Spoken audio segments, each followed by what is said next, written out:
আল্লাহ আমার রব, এই রবি আমার সব। দামে দামে তুন মনে তারি অনুভব। তোমার দুনিয়াতে আমি যেদিকে তাকাই, অথই নিয়ামতে ডুবে আছি সবাই। পাক পাখালির গানে শুনি তসবিহ কালো রব, তসবিহ কালো রব। আল্লাহ আমার রব, এই রবি আমার সব। আসসালামু আলাইকুম, আলহামদুলিল্লাহ, আসসালাতু ওয়াসসালামু আলা রাসূলিল্লাহ। প্রিয় দর্শক, আপনারা যারা দেশে আছেন প্রবাসে, সবাইকে জানাই অনেক অনেক প্রীতি ও শুভেচ্ছা। শুরু হলো এনটিভি আয়োজিত এবং লাভ হলো নিবেদিত অনুষ্ঠান আপনার জিজ্ঞাসা। আপনাদের সাথে আছি আমি জয়নুল আবেদিন আজাদ, আর আপনাদের মনোজাগা প্রশ্নের জিজ্ঞাসার জবাব দিচ্ছেন বিশিষ্ট আলেম ডক্টর মোহাম্মদ সাইফুল্লাহ।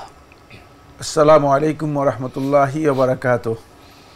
প্রিয় দর্শক, চলুন তাহলে জিজ্ঞাসার জগতে। শুরুতে একটি ইমেল পাঠিয়েছেন মাইমুন আকরাম। লিখেছেন, আমি দুটো ঘুঘু পাখি খাঁচা থেকে বের করে হাতে রেখেছিলাম। কিছুক্ষণের জন্য দোকানের ছেলেটা বলছিল মরে যাবে, রেখে দেন। একদিন পর খোঁজ নিয়ে জানলাম একটা মারা গেছে। আমি থাকাকালীন একটি পাখি একটু কাঁত হয়েছিল। আমার কাছে নিজেকে খুব অপরাধী লাগছে। এখন আল্লাহর কাছে আমার কিভাবে মাপ চাওয়া উচিত? যদি উত্তরটা দিতেন তাহলে আমার কষ্টটা কমতো। আমি যে পাখি খুবই ভালোবাসি, বাসায় আমি কবুতর পালি, আর পাখি কিভাবে ধরলে ওরা ব্যথা পাবে না তা নিয়ে আমার ধারণা আছে। আমরা আপনার বর্ণনা জানলাম, এবার মূল প্রশ্নে আমরা যাচ্ছি। তিনি যেটা বলতে চেয়েছেন সেটা হচ্ছে পাখি হাতে নিয়েছেন। জি, হাতে নিলে তো পাখি মারা যাওয়ার কথা না। সুতরাং এখানে আমার বুঝে আসেনি যে কেন দোকানি বা দোকানদার একথা বলেছে যে পাখি মারা যাবে,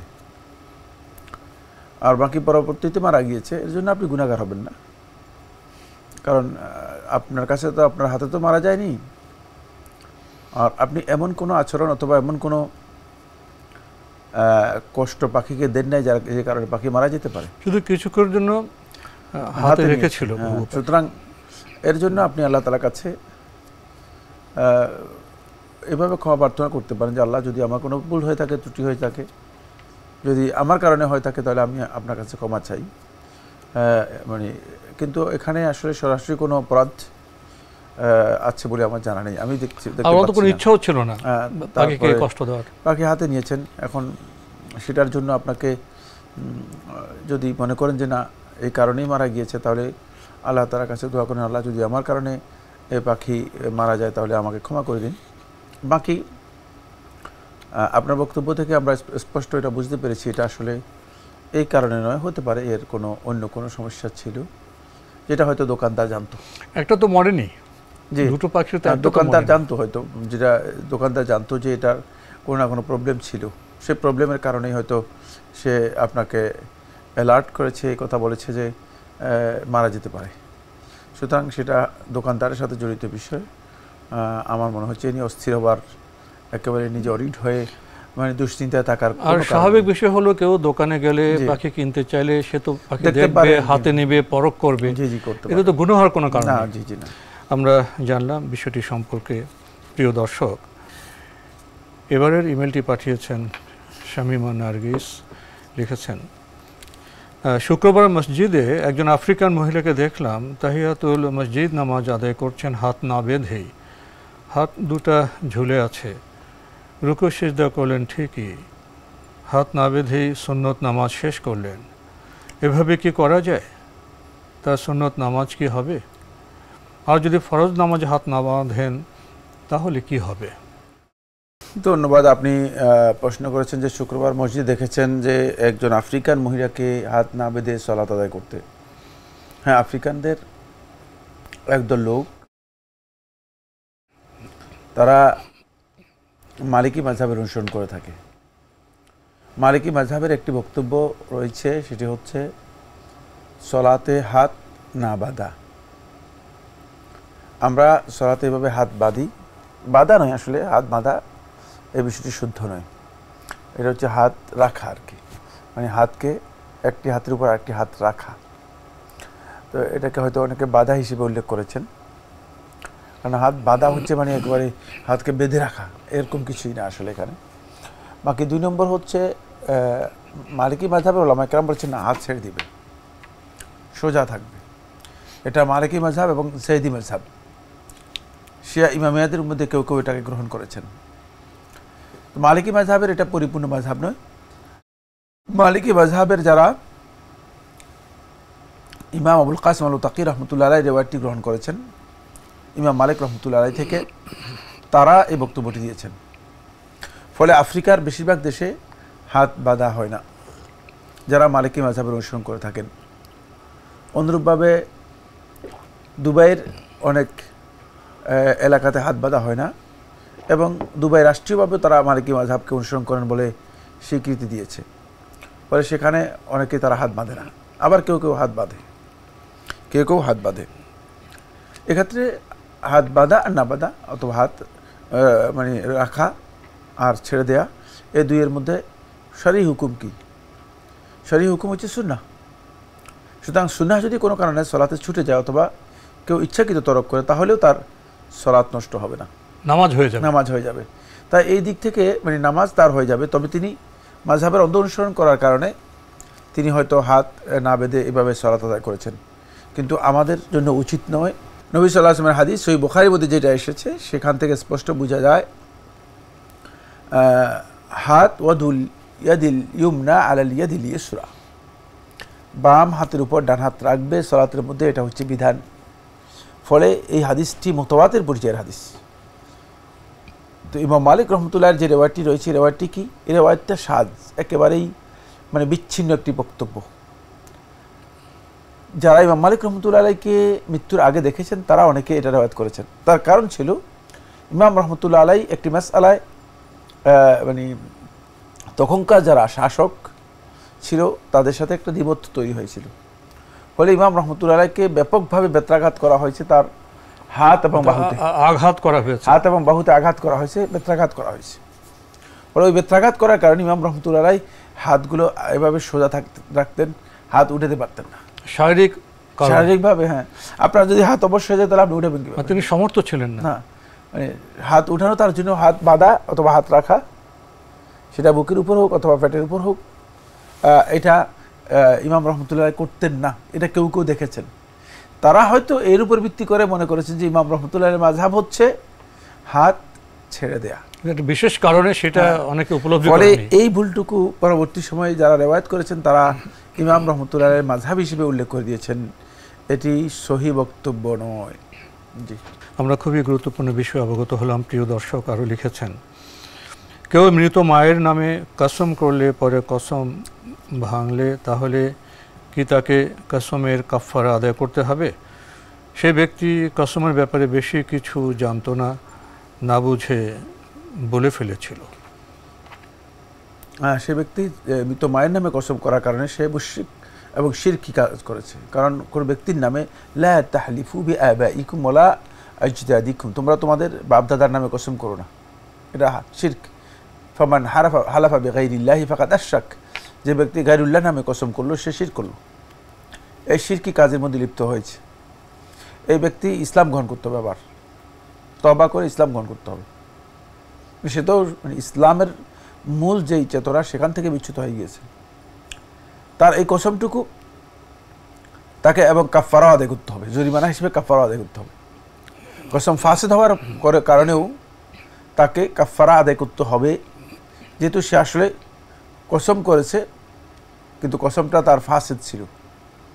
এই জন্য কসমের কাফারাও তাকে আদায় করতে হবে, আবার তাকে তওবা করে মুসলিম হতে হবে। কারণ এই কাজটি মূলত কোনো ব্যক্তির নামে, যে মানে অমুকের বাপের নামে কসম করলাম, মানে আমার সন্তানের মাথার কসম করলাম, নাউজুবিল্লাহ মিন যালিক, এগুলো আমাদের সমাজের মধ্যে আমরা অনেককে করতে দেখি। আমি এটা জানি না যে কী কারণে এগুলো করে থাকে। কসম কোনোভাবেই কোনো ব্যক্তির নামে কসম করা জায়েজ নেই। সুতরাং মায়ের নামে কসম করাটা জঘন্যতম কবিরা গুনাহ এবং শিরক। এই কাজে অবশ্যই তওবা করে আপনাকে মুসলিম হতে হবে। আর বাকি যেটি হচ্ছে সেটা হলো কাফারাও আদায় করতে হবে, কসমের যে কাফারা রয়েছে সেটাও আদায় করতে হবে। কারণ যদি কোনো কাজ ইসলামে বৈধ হয়, ভালো হয়, কল্যাণের কাজ হয়, সেক্ষেত্রে যদি কোনো ব্যক্তি কসম করে ফেলেন তার জন্য সেই কসম ভঙ্গ করা ওয়াজিব এবং কাফারা আদায় করা ওয়াজিব। সুতরাং আপনাকে এই কসম ভঙ্গ করে এই কসমের কাফারা আপনাকে আদায় করে দিতে হবে। কসম শুধু আল্লাহর নামে করতে হবে? হ্যাঁ, কসম করতে হবে আল্লাহর নামে শুধু। আমাদের হাতে একটি ইমেল পাঠিয়েছেন বরাক হোসেন মোল্লা, লিখেছেন কতগুলো প্রশ্ন পাঠালাম, একটারও জবাব মিলল না। ভাই, আমাদেরও একটি প্রশ্ন আছে। প্রশ্ন কি চিঠির মাধ্যমে পাঠিয়েছেন, ইমেলের মাধ্যমে পাঠিয়েছেন, নাকি ইউটিউবে যে মন্তব্য করা হয় মন্তব্যের সাথে যুক্ত করে কোনো প্রশ্ন পাঠিয়েছেন? আপনার অবগতির জন্য আমরা জানাতে পারি আমরা চিঠির মাধ্যমে যে প্রশ্ন আসে সেটা গ্রহণ করে থাকি, এবং ইমেলের মাধ্যমে যে প্রশ্ন এসে থাকে সেটা গ্রহণ করে থাকি। আপনার প্রতি আমাদের বিনীত অনুরোধ, আপনি চিঠির মাধ্যমে অথবা ইমেলের মাধ্যমে আপনার আগে করা প্রশ্নগুলো পাঠাবেন। আমরা তো আপনাদের প্রশ্নের অপেক্ষায় থাকি। আমাদের হাতে আরও একটি ইমেল, এটি পাঠিয়েছেন নুরুসসাবা, আগের ইমেল। 4 নম্বর প্রশ্নে আপনি লিখেছেন, আমার হাঁটুতে ব্যথা, সাধারণভাবে হাঁটা চলা করতে আমার কোনো অসুবিধা হয় না, কিন্তু হাঁটু গেড়ে বসতে কষ্ট হয়, আবার একবার বসে গেলে সেজদা করতে কোনো অসুবিধা হয় না, উঠা বসাটাই সমস্যা। সেক্ষেত্রে আমার জন্য কোনটা উত্তম, দাঁড়িয়ে কিয়াম রুকু করা নাকি একবারে বসে সব নামাজ আদায় করা? প্রথম সমস্যা তিনি যেটা দেখিয়েছেন সেটা হচ্ছে ওনার হাঁটুতে সমস্যা, ঠিক না?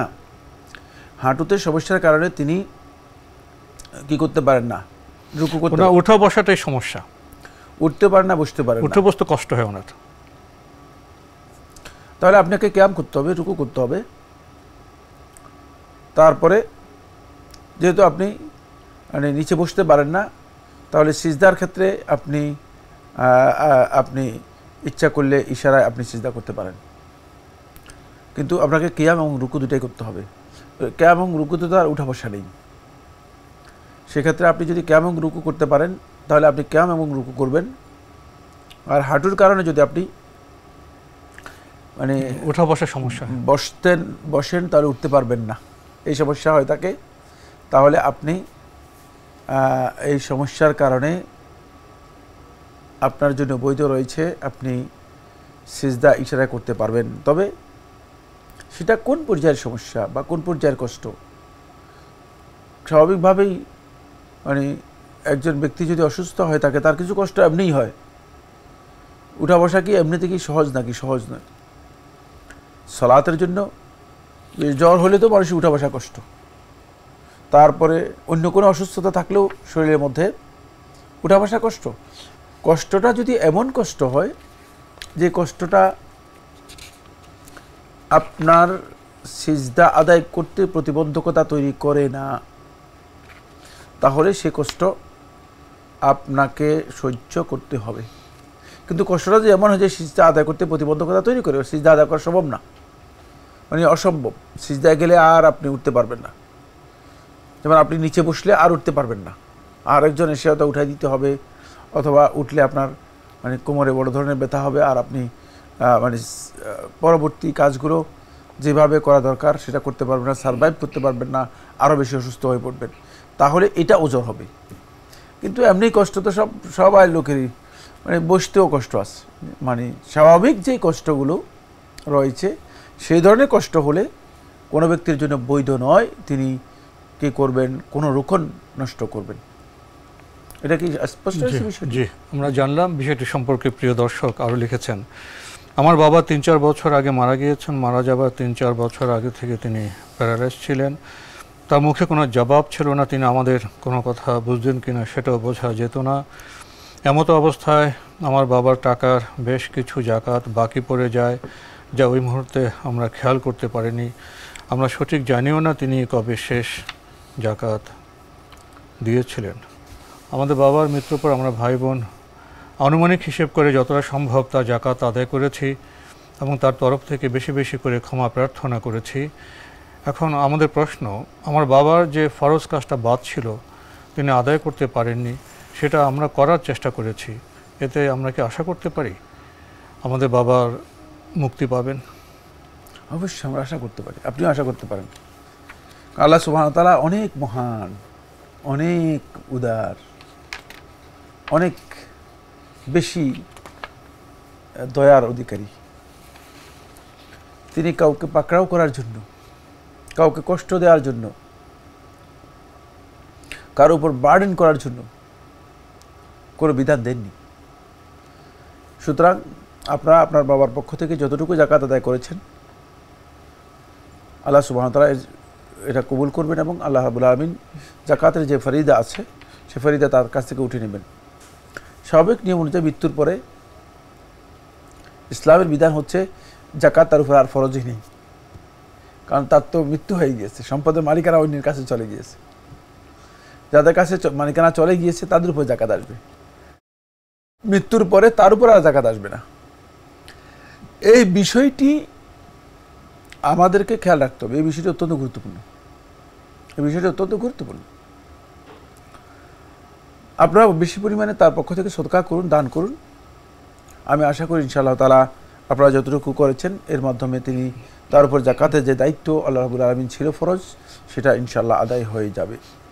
আমরা জানলাম বিষয়টি সম্পর্কে। প্রিয় দর্শক, আরও একটি ইমেল পাঠিয়েছেন নূর বিন ইসলাম সীমান্ত, লিখেছেন, আমার নানা মোহাম্মদ খুরশেদ আলম বার্ধক্যে উপনীত হয়ে প্রচণ্ড অসুস্থ হয়ে বহুদিন ধরে বিছানায় শুয়ে আছেন। তার অসুস্থতার কারণে তিনি ঠিকমতো হাত পা নাড়াচাড়া করতে পারেন না, এমনকি হাঁটা চলা করতে পারেন না। তার পেশাবের রাস্তার সাথে ইউরিন পাইপ লাগানো থাকে সর্বক্ষণ। তিনি তার আত্মীয় স্বজনদের মোটামুটি চিনতে পারেন। এমত অবস্থায় তিনি কিভাবে 5 ওয়াক্ত সালাত আদায় করবেন, তার জন্য বিধান কি একটু বুঝিয়ে বলবেন? বিধান হচ্ছে তিনি 5 ওয়াক্ত সালাত আদায় করবেন।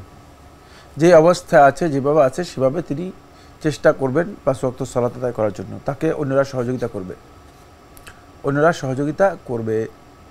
সম্ভব হলে তিনি যদি উজু করার মতো সামর্থ্য রাখেন, মনে হয় উজু যে অবস্থা বলেছেন এই অবস্থায় উজুর কোনো সামর্থ্য তার নেই, সে তাহলে উজুর সামর্থ্য না থাকলে তায়াম্মুম করাবেন বা তায়াম্মুম করাতে কেউ সহযোগিতা করবেন। যদি তায়াম্মুম করার সহযোগিতা সুযোগ না থাকে, সামর্থ্য না থাকে, তাহলে যেই অবস্থায় আছে শুধুমাত্র তাহারাতের নিয়ত করে তিনি ইশারায় সালাত আদায় করবেন ওজরের কারণে। আর সেই পদ্ধতি কেমন হবে সেটা নির্ভর করতেছে আসলে তার অবস্থার উপর। মানে আমি তো সুস্পষ্টভাবে বলতে পারবো না আসলে তিনি কোন অবস্থায় আছেন। তবে সালাত থেকে তাকে কি করা হবে না, কোন অবস্থায় অব্যাহতি দেওয়া হবে না যতক্ষণ পর্যন্ত তার মানে বিবেচনা শক্তি, আকল ঠিক আছে। যতক্ষণ পর্যন্ত তার আকল ঠিক আছে, বিবেচনা ঠিক আছে, তিনি বুঝেন, ততক্ষণ পর্যন্ত তার সালাত থেকে তিনি অব্যাহতি পাবেন না। কিন্তু যখন তিনি আসলে মানে এমন হবে যে বিবেচনা শক্তি এমন হয়েছে বুঝে না, সালাত জিনিসটা উনি বোঝেন না, জানেন মানে না, ভালো করে সব জিনিস বুঝতেছে না। হয়তো সালাত বললে বুঝতেছে কিন্তু সালাত ঠিক কিভাবে করতে হবে, সালাত আদায়ের পদ্ধতি সম্পর্কে বুঝছে না। মানে জিনিসটা মানে তার এমন হয়েছে যে তার মেমোরিতে শেষ পর্যন্ত সেটা হ্যাং হয়ে গেছে।